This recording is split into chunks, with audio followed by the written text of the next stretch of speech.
L'équipe, bienvenue sur ma chaîne Legacy United. Dans cette vidéo, nous allons parler du preview face à Brighton.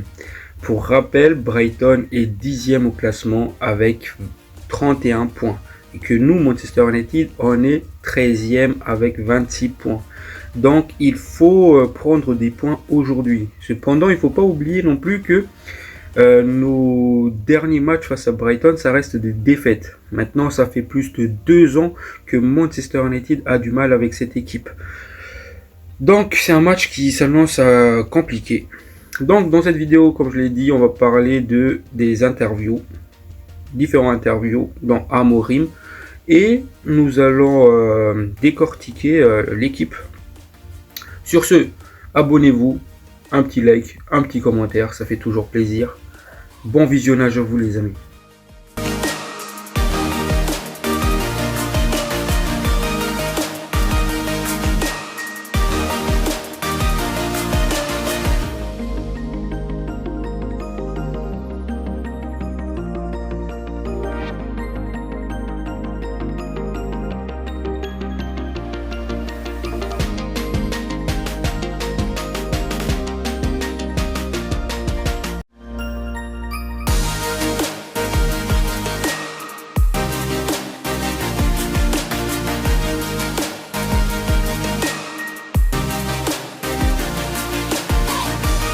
Guys, bonjour à vous, j'espère que tout va bien pour vous.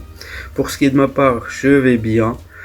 Et comme je l'ai dit, on va parler du preview du match face à Brighton. Mais avant de commencer, nous allons parler des 2 commentaires que j'ai sélectionnés aujourd'hui. Et je vais vous donner mon avis là-dessus. Et nous allons en discuter, développer. Et voilà. Premier commentaire, ça vient de Mel Yannick Gras, où il disait que les joueurs doivent performer pour espérer, en gros, un bon contrat. Je pense qu'il fait référence à Mainoo, parce que j'ai parlé de ça dans ma précédente vidéo. Donc oui, il a raison, c'est que il faut mériter un gros salaire à Manchester United. Et dans ce même optique, la plupart d'entre vous, ils sont d'accord avec moi. Notamment Prince Aladdin qui a souligné le fait que, exemple, Rashford, il touche quasiment le même salaire qu'un Mohamed Salah. Et pourtant, l'autre est un des meilleurs joueurs du monde en ce moment. Et l'autre, c'est un flop. Pourtant, ils ont les mêmes salaires. C'est juste pour vous montrer à quel point les joueurs espèrent des gros salaires, mais ils ne rapportent rien à Manchester United. Donc, si, du coup, je rejoins Mel Yannick, si le joueur espère à toucher un gros salaire, il faut qu'il le prouve sur le terrain. Il faut qu'il nous apporte quelque chose. Donc voilà mon avis là-dessus. Et je pense que il faut qu'on arrête de surpayer les joueurs justement. Et pour finir, du coup, le deuxième commentaire vient de Madou Traoré, où il disait que Haaland est nul. Il ne sait même pas contrôler une balle. Donc, il faut le mettre sur la liste des transferts. Je suis à moitié d'accord avec lui. Pourquoi ? Oui, Haaland, c'est pas un bon pivot. Du fait qu'il tombe beaucoup, il sait pas faire les remises. Voilà, il faut qu'il progresse dessus. Mais progression signifie aussi que le joueur, il est jeune. Il peut progresser justement. Maintenant, est-ce qu'il faut le vendre pour ça ? Dans un premier temps déjà, il faut le mettre sur le banc et il faut lui rapporter un concurrent, voire même mettre Zirkzee devant lui, histoire qu'il se remette en question, il cogite dans sa tête et qu'il améliore son niveau de jeu. Voilà mon avis là-dessus. Sachez les gars qu'il y avait pas mal de commentaires intéressants, mais j'ai décidé de choisir ces deux-là parce que ça va être en rapport justement par rapport à l'interview d'Amorim qui suit, et histoire aussi d'avoir une vidéo constructive. Voilà. Donc encore une fois, merci pour vos commentaires. Ça me fait vraiment plaisir. Je prends du plaisir à lire vos commentaires, chacun de vos commentaires. Je sais que il y a des avis qui sont plutôt d'accord avec le mien. Il y a ceux qui n'est pas d'accord, mais on est là pour analyser. Donc ça fait toujours plaisir d'écouter vos avis. Et j'essaie d'être le plus objectif. Juste. On passe direct à l'interview d'Amorim.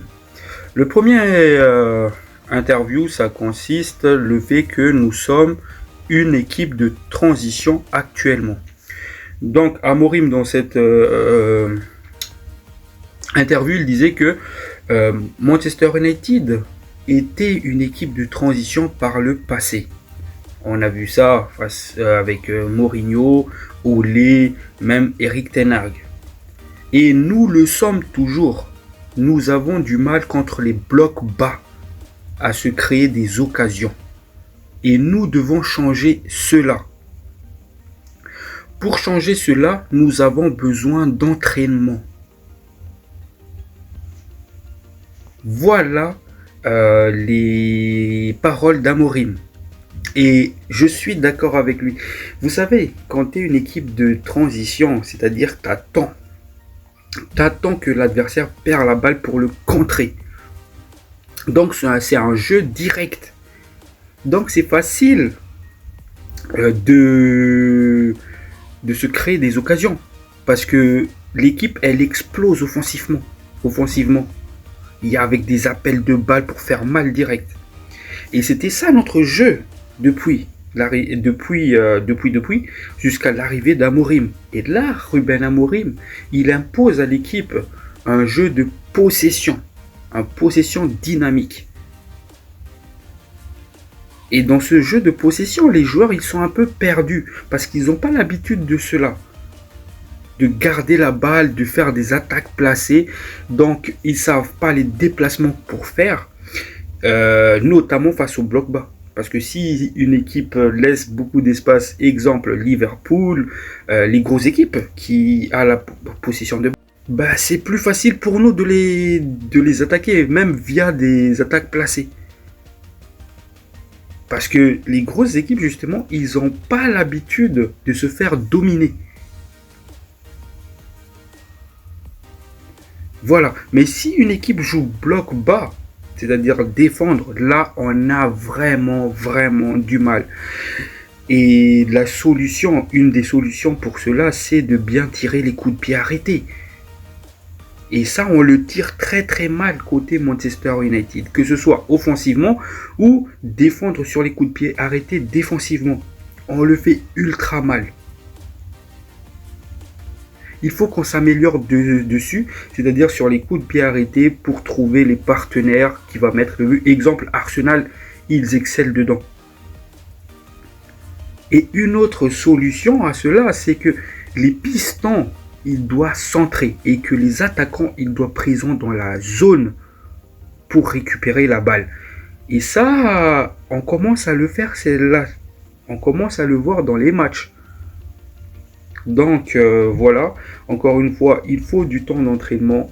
Ruben Amorim, ça fait à peine 2 mois qu'il est à Manchester United. Il faut lui laisser le temps. Et voilà, parce que là, il change complètement le style de jeu de Manchester United. On a réclamé quoi depuis? On a réclamé un fond de jeu. Ruben Amorim, il nous apporte cette fond de jeu. Mais on n'arrive pas à l'appliquer offensivement. Et ça passe par des entraînements. Et je suis d'accord avec Ruben Amorim sur ce point-là. La deuxième question du journaliste, ça concerne Rasmus Højlund justement. Où le journaliste lui a posé la question s'il est inquiet par rapport à la forme du joueur. Il disait que le problème ne venait pas de Højlund. Ce n'est pas un problème individuel, mais c'est un problème collectif. On n'arrive pas à trouver l'attaquant. On n'arrive pas à le mettre dans la bonne condition. et que c'était toujours un problème ça à Manchester United. Je suis d'accord. Depuis, surtout l'année dernière, c'était flagrant avec Erik ten Hag, Rasmus Højlund. Peut-être qu'il avait une occasion dans le match où il pouvait claquer le but, mais des fois il était inexistant du tout dans le match. Donc oui, c'est un problème d'équipe. Il faut que nos joueurs essaient de trouver un peu plus l'attaquant, mais pas que. Pas que. Parce que si Rasmus Højlund ne sert pas de pivot pour remonter la balle, pour le décaler aux ailiers, ben au final, le problème il vient de lui.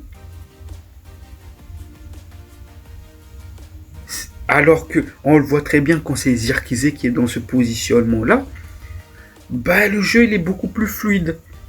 On a un point d'appui, un mec qui sait faire les remises, un mec qui sait faire les contrôles retournés, contrôle orienté pour orienter les ailiers dans la profondeur. C'est un truc que Højlund n'arrive pas à faire.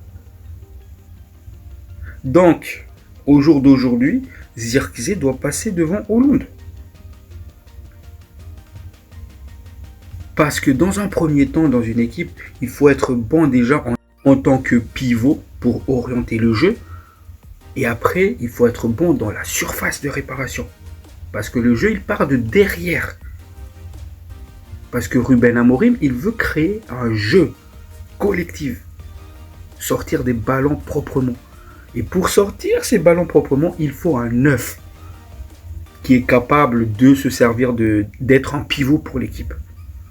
Voilà mon avis là-dessus. Sur ce, on passe à la dernière. Je pense que c'est les plus importants. Encore une fois, je sélectionne l'interview les plus intéressants et on en discute. Donc ça sera la dernière. Et pour finir, les journalistes lui ont posé la question à propos de ses performances en dents de scie, c'est-à-dire en montagne russe.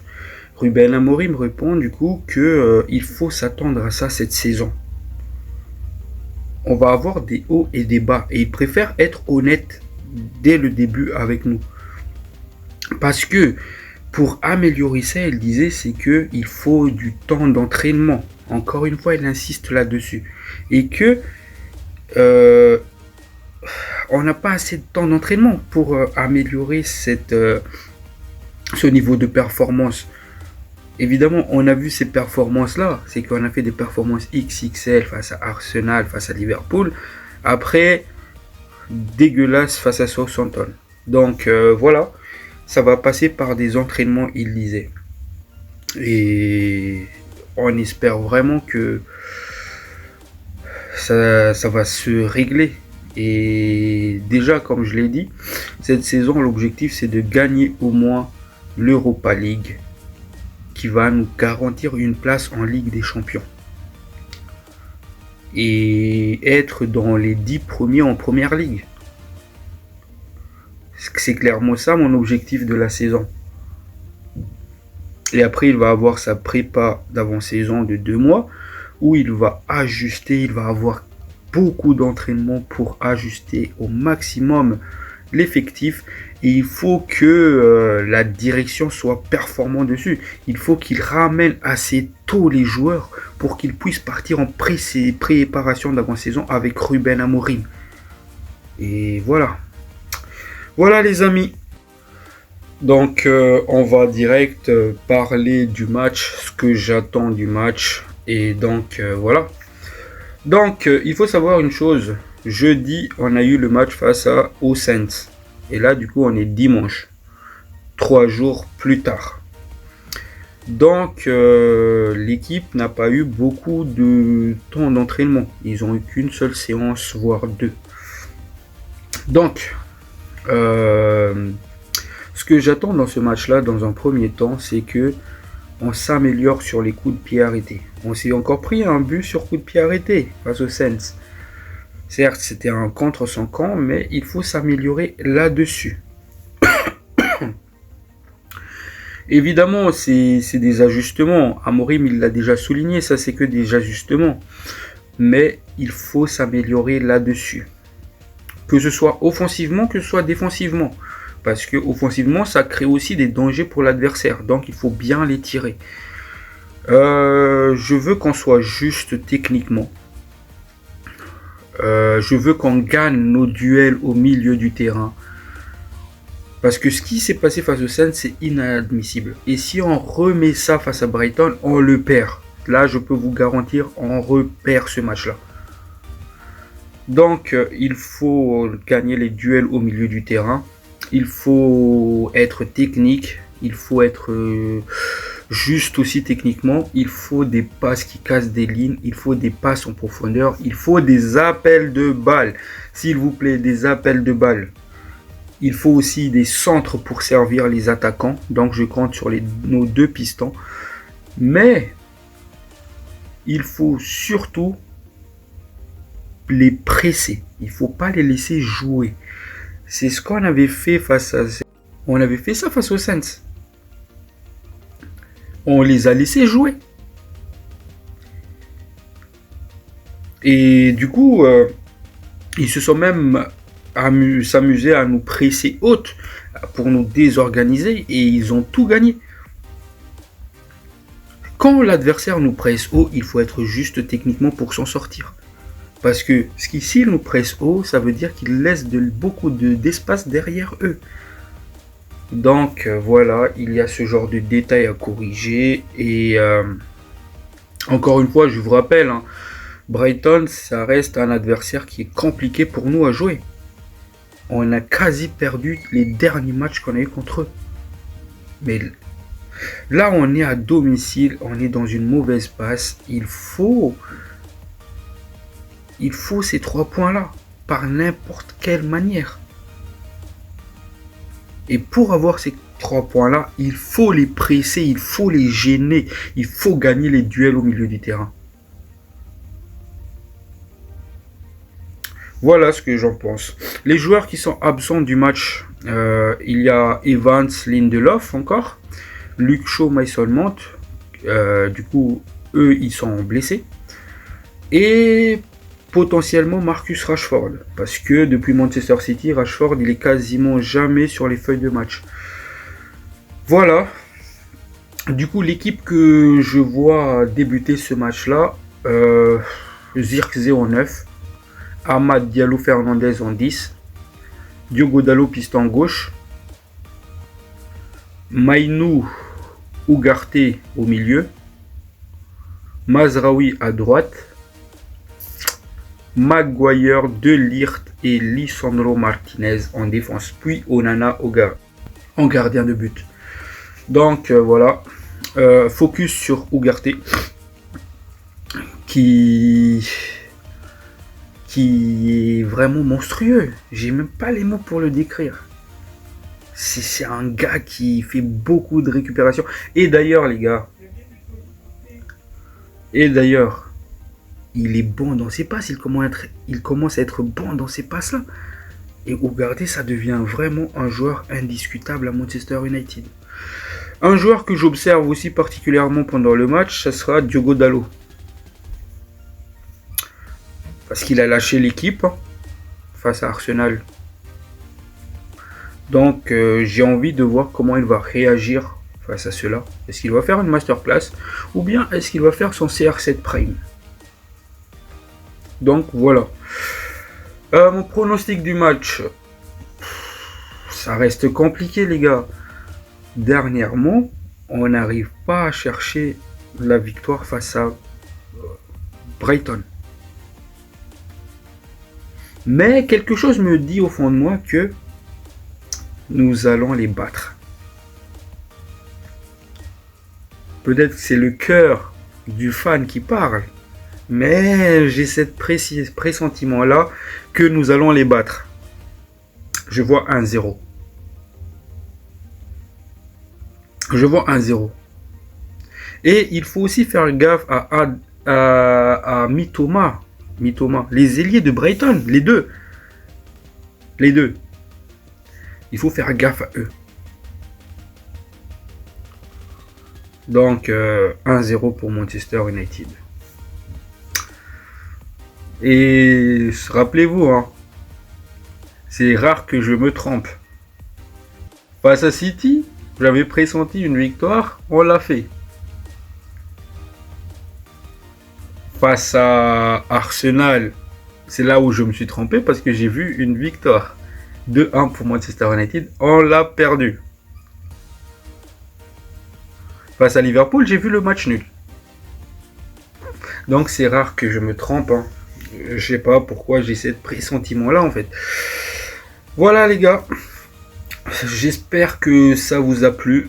Si vous êtes arrivé là, évidemment ça vous a plu. Donc n'hésitez pas à vous abonner, à liker, à commenter. Ça fait surtout plaisir.